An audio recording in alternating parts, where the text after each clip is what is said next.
hold on a second. What time is it? Why is it suddenly dark outside? Factorio is one of those games that where you pick it up and it's suddenly not the afternoon anymore. Factorio is a great example of how an actual crowdfunding can work. It's originally an Indiegogo game from 2013 and over the years has made huge improvements. Just go back and take a minute and rewatch the 2013 trailer from their Indiegogo page today.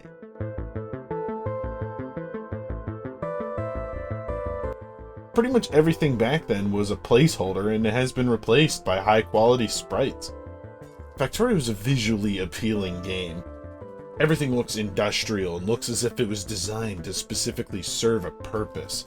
Pollution created by your factory is also visually effective on how humans are actually the bad guys on the earth. The ground changes color and turns dark. The water turns green, originally blue. Trees in the surrounding area slowly shrivel up and die. The scale of your factory can become absolutely out of control quickly as well. I've had several saves where huge bases working independently from each other or in conjunction from each other. The overall texture work and sprites are great in Factorio. Everything has a good continuity with the theme and nothing stands out as bad looking.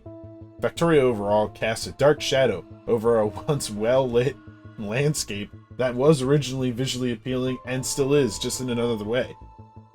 The sound of industry is prevalent, with everything with its background noise making industrial equipment design sounding more function over form. This coupled with a relatively good soundtrack that is mostly like dead world sounding creates an atmosphere of a dead world that's not actually dead. Uh-oh, aliens! Building your factory plays relatively unique. I've seen a lot of people compare it to The Incredible Machine. Come on, college boy! But Factorio has a lot more depth and character. Starting out, you make everything by hand, and eventually you end up with pretty much everything totally automated because you're too lazy to do it yourself. Machines that produce refined materials or even finished goods, like for example, circuits, conveyor belts, and plates. Now all this really puts supply chains into perspective, seeing as every part you would like to use in your finished good has to be basically made from scratch. Like a battery, for example, requires iron plates, which is refined from iron ore, copper plates, copper ore, and sulfuric acid, which is refined from sulfur, water, and iron plates again. And sulfur itself is refined from petroleum gas, which is refined from crude oil that only exists in some areas, and since a lot of the area could be far away from your base, this makes the supply chain even that much more complicated. All of this to make some disposable batteries, man, the things we take for granted in real life.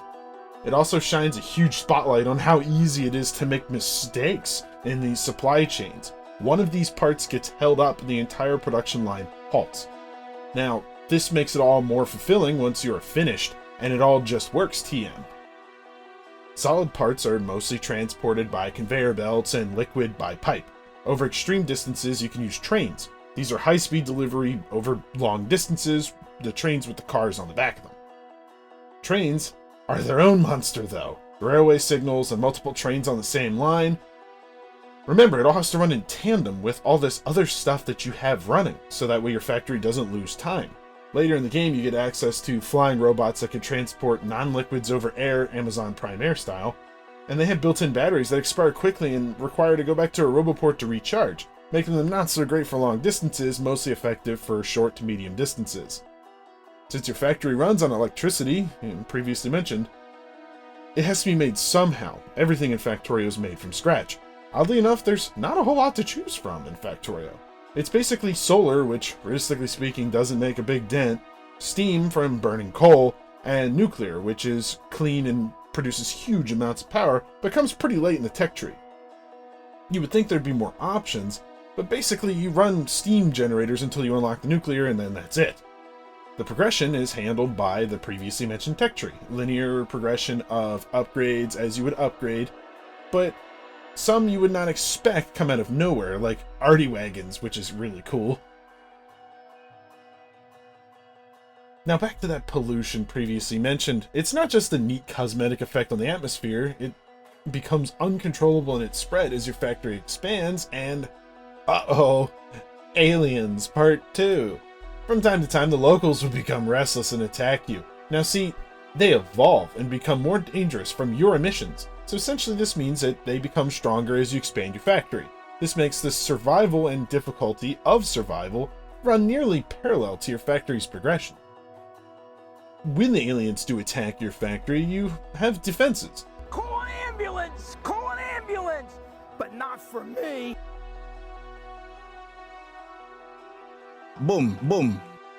They're stone walls, metal walls, gun turrets, laser turrets, and later on you get stationary artillery cannons that fire super far away. They manually fire a little bit further than the auto fire range, but you have to manually do it. However, combat overall is kind of filler. Some of the parts are amazing, but like the arty trains, but overall it's pretty much just hold spacebar until it's dead. Factorio is a sandbox game with little to no story. Basically, you're crash landed on a distant planet and you need to build a space shuttle to get off-world. Different scenarios add some flair in the gameplay, but overall, Factorio's free play is the way to play. It even says so in the description of the selection. Factorio holds a very interesting stance on sales and discounts. They refuse to ever discount the game or put it on sale as to not devalue the previous buyer's purchases. They are also holding one of the highest ratings on Steam of all time, so it's possible that they just simply don't need to put it on sale, but I believe them. Their logic makes sense with the whole never go on sale because it makes the person who just bought it off sale feel like an idiot. Factorio also has seamless multiplayer.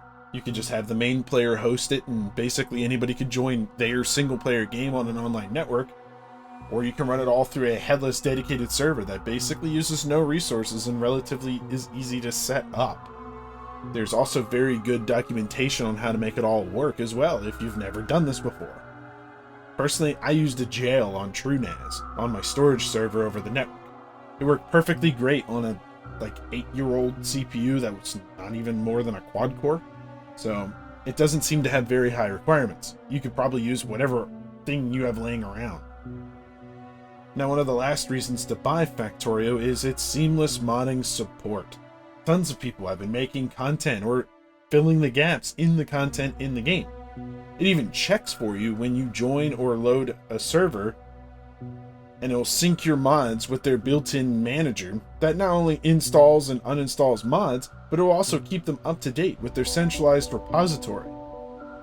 Factorio keeps one of the highest ratings on Steam for a very good reason.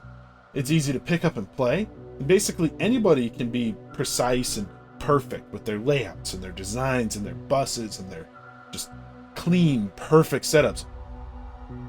Or you could be a spaghetti chef like me and have an Adeptus Mechanicus moment relatively late in the game when you look at your screen and go, what? How does this even work? It's on, whatever, move on, buy the game. As always, thank you for watching the video. Please leave a comment or like the video if you did. I'm also looking for feedback on the channel as previously before, and also looking for suggestions on games. If there's any you come across you think I may like, do feel free to let me know.